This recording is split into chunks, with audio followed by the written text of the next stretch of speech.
Hey everybody, welcome back to my kitchen. Today we're going to do a quick and easy chicken pasta dish, a creamy garlic chicken pasta. A lot of people see when I make these pasta dishes on my website and different places, they think it takes so much time and it's so hard to do these things. I'm going to show you how easy it is to make a restaurant quality pasta dish.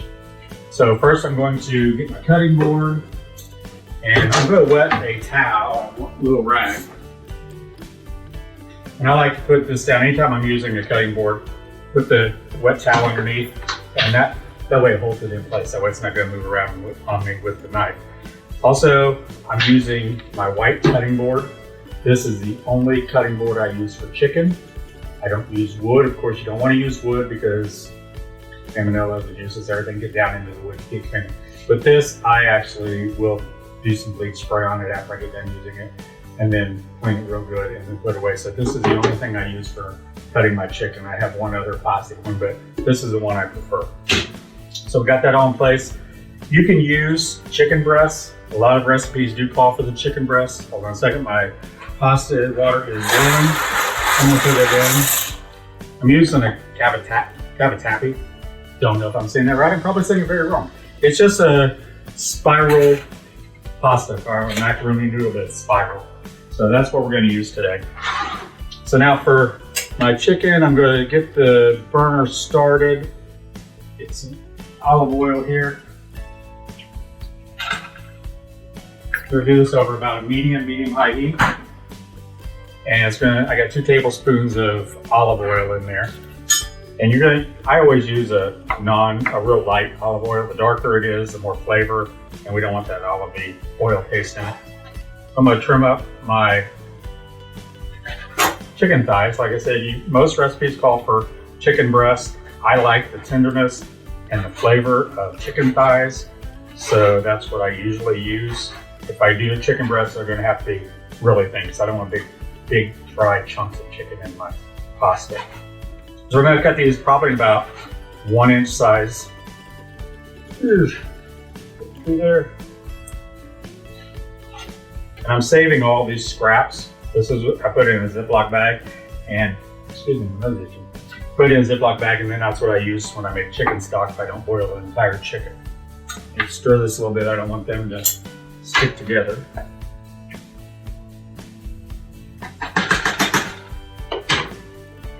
Let me get my chicken trimmed up here, and we'll get that started in the pan.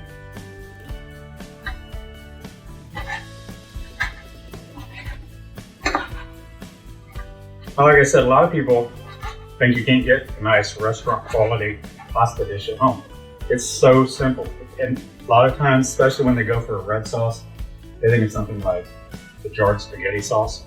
I don't like making a jarred spaghetti sauce. I don't like using a bought one, but I found that especially in the summer when you have fresh tomatoes, especially grape tomatoes or just small tomatoes you can cut up into strips, I put those in, put the lid on, and they basically explode. You mash them a little bit, it makes your sauce right there for you. You don't have to worry about anything else. And then you have a nice, fresh tasting sauce without all those preservatives.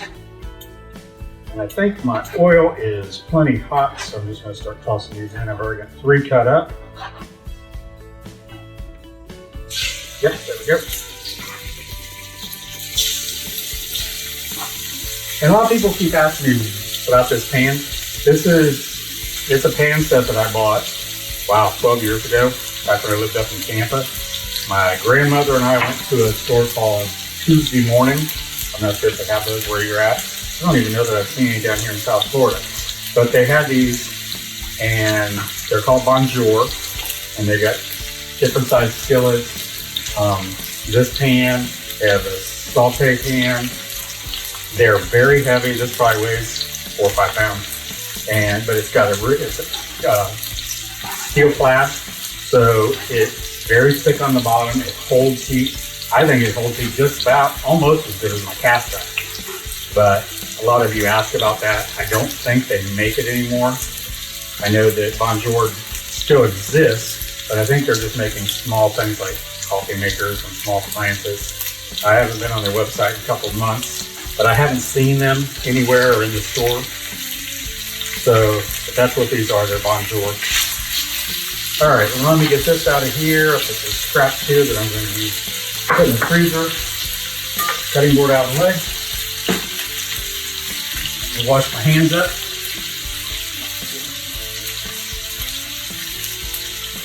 Okay, the pasta is boiling. We're going to do this just al dente, about a minute or less than the cooking time on the box says, because it's going to cook in here some. Get another stick of chicken. Now, as you're cooking the chicken, you want to season every layer as you're cooking. So I always salt and pepper everything I put in there. Each time I put something new in there, give a little salt and pepper. Remember, this was fresh chicken. Didn't have any seasonings on it, so we gotta get some flavor imparted in it. So we're gonna get that browned up. Let me get this over here. That steam's burning my arm.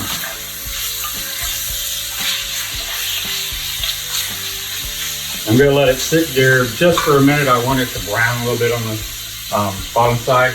The more you brown, that's more flavor that you're adding into the chicken. I got salt and pepper on my hands. Clean that off. And another tip you might want to know, I never throw out my pasta water. I don't have a colander that I pour it in the sink and let all that water drain away. The water is actually getting starches off of the pasta. So what I do is I use my spider or something to get the pasta out, put it in my meat and combination sauce. And then if I need to thicken up or just get more fluid into the pasta, I can use this instead, and I've got starchy pasta water. It's going to help thicken it and add more moisture to it. But to the chicken, we are going to add a few things. If you want to buy Italian seasoning mix, you can, but you probably already have all the ingredients in your cabinet. So I've got a teaspoon of garlic powder, a teaspoon of basil, sweet basil, a teaspoon of oregano, and a teaspoon of smoked paprika. So I'm going to add this in there as well once we get this started. And if I was using fresh tomatoes, I'd use about 2 cups, 3 cups maybe, of cherry tomatoes or grape tomatoes. Since it's March and I don't have anything fresh, I'm just going to use a can of diced, and I'm using fire roasted tomatoes. And then I also have maybe about 2 tablespoons of minced garlic. I love garlic. The recipe I usually do says 1 tablespoon, but I like garlic, so I'm always going to add a little bit more. Okay, so the chicken is cooked, and it's going to continue to cook as we're doing this. So I'm going to pull that apart. I'm going to put in our tomatoes.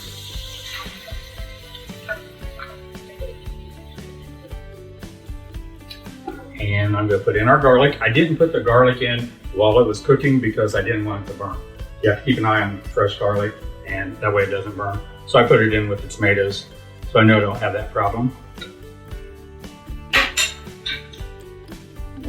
I'll cook that for a minute. Let that all marry and all the juices come together. I'm actually going to increase this. My stove goes up to low through high, and 8's the last number, so I've got it on 8, 8.5. Okay, let's do a little bit more salt and pepper. Don't want to do a whole lot of salt because those canned tomatoes do have salt in them. But a little bit of pepper there. Already put garlic powder in. It's going in with the spices. I'll put all that in.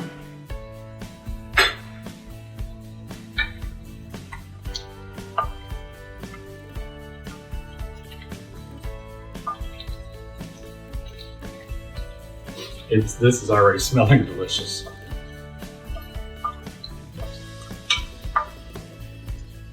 All right.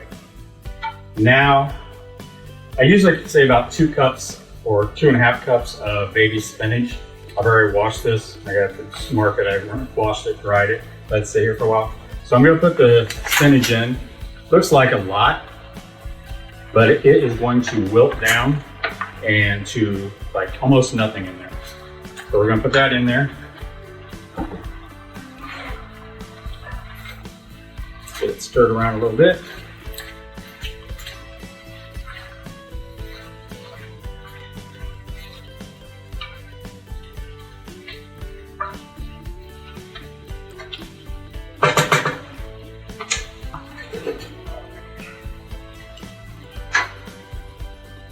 Okay, pasta is done. It's a little bit firm, and I want it to be that way. Plus, it's going to sit for a minute still in this hot water. It's going to continue to cook. So I got it turned off. It's ready to go. So it's going to continue wilting down this spinach. And you don't have to put spinach in here if your family doesn't like spinach. You can absolutely do this without spinach.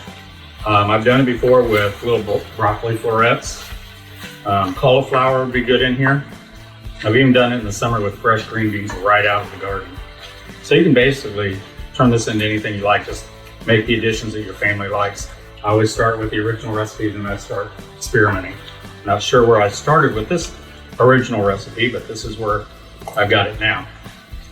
Also, if you want to make it just a little bit spicy, and you don't want real spice, but just something it's a little spicy in the back of your tongue, you can probably put about 1/4 of a cup of vodka in. And what vodka does, all the alcohol is going to cook off, but the vodka brings out a little bit of tangy spiciness in the tomatoes, and it'll give you another flavor profile there. So as you can see, the spinach has cooked down to not even 1/8 of what we started with.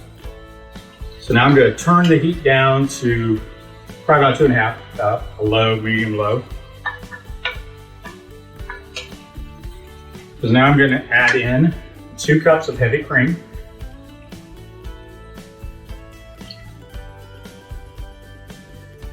And about 1/2 cup to 3/4 of a cup, however you want. No, in my kitchen there can never be too much cheese, but this is grated Parmesan cheese.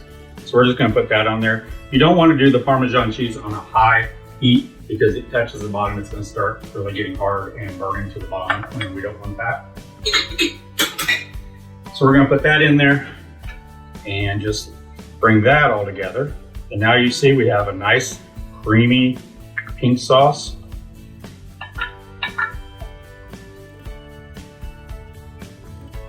I'm going to let this simmer. I'm actually going to put it up to about medium. I want it to cook down some.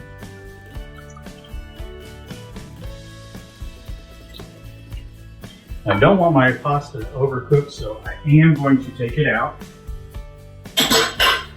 I put the pasta on a little bit too soon. I didn't know I was going to be running my mouth and talking this much.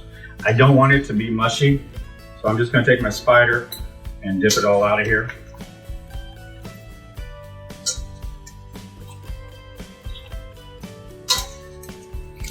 That way it doesn't continue to cook.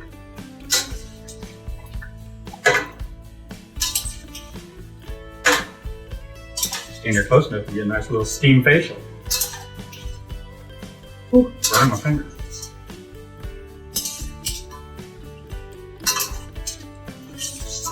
All right, I think I've had all these out of there. Just set them right there for now.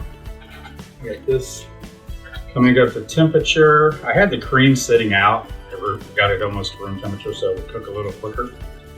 So I'm just gonna let this cook down and give it a couple minutes, and I'll be back to show you when we have the pasta what we have.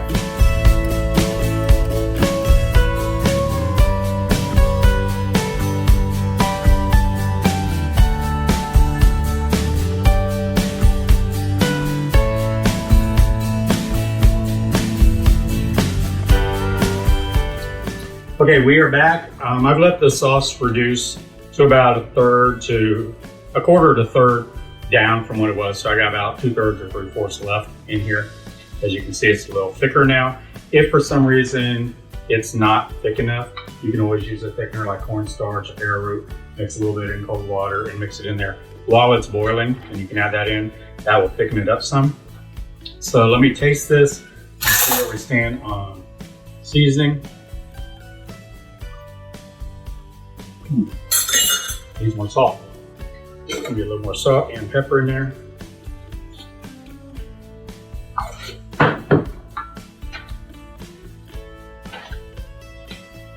And I always over salt just a tad, because I'm getting ready to put all this pasta in there. It's going to need more flavoring too. That's perfect. Okay, so we got the sauce ready. We're going to put the pasta in, and I'm using a pasta with a hole in it, so I want a little extra sauce because the sauce is going to go up into these, just like use like a macaroni noodle or anything like that. This isn't a flat pasta that the sausage is just going to sit on top of. It's actually going to go into the pasta itself. Get this all mixed together.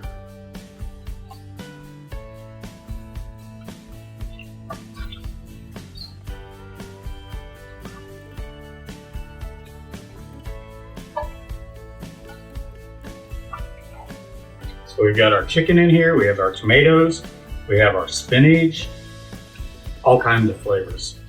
And I'll tell you what, when you make this in the summer, if you have a garden and you get fresh spinach out of the garden, the fresh tomatoes and the fresh basil and the fresh everything is going to taste amazing. Okay, so here's our creamy chicken pasta with tomatoes and baby spinach. Get this out.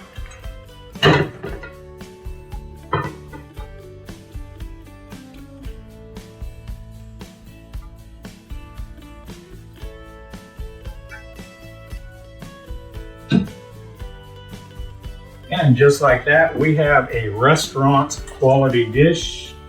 Let me find it. Doing the work. If you want to jazz it up a little bit more, you can chop up some fresh basil. I ran out and I found one little basil floret. So we're going to add that to the top and call it dinner. There you go. If you have any questions, I'm going to put all of the ingredients down below. I'll link it to my website, which is gregs-kitchen.com, which I'm going to put right here. And I'd love it if you would give me a thumbs up or a comment. Let me know how you like this. It really does help our channels when you do that. And I'll talk to you again soon. Thanks for joining me in my kitchen. Bye-bye.